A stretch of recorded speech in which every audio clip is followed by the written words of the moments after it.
Hello everyone, at kay Mami D at sa ating mag-aaral.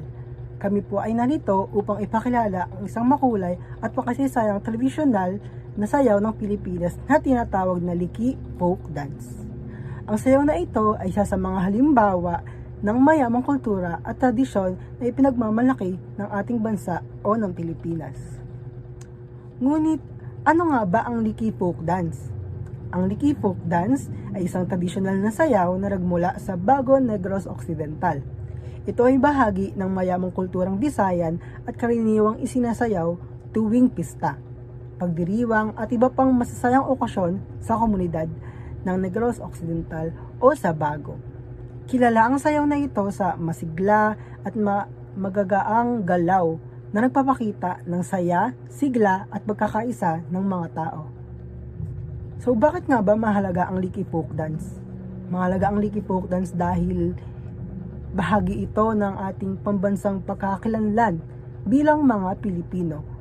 Sa bawat galaw, kasuotan at musika na ginagamit dito, may kita natin ang impluwensya ng ating tradisyonal at ng kasaysayan.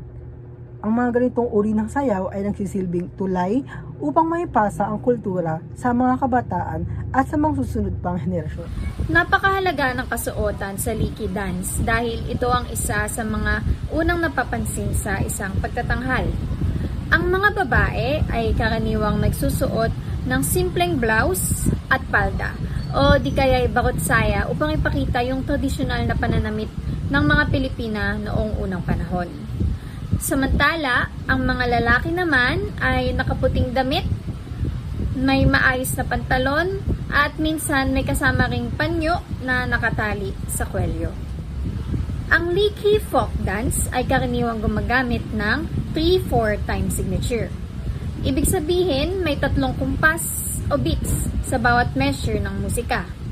Ang counting nito ay 1, 2, 3, 1, 2, 3 na nagbibigay na maayos na rhythm sa sayaw. May iba't ibang basic dance steps na ginagamit sa Liki Folk Dance at bawat isa ay may mahalagang papel upang maging maganda ang paggalaw. Una ay ang change step. Ito ay simpleng hakbang kung saan salit-salit na inililipat ang bigat ng katawan mula sa isang paa papunta sa kabila. Pangalawa ay ang close step.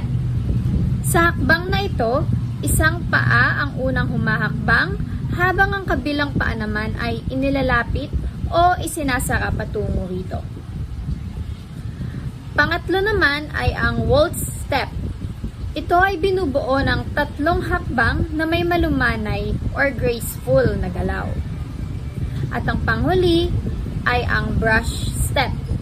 Dito, may kasamang pag-brush o pag-sweep ng paa sa sahig habang gumagalaw.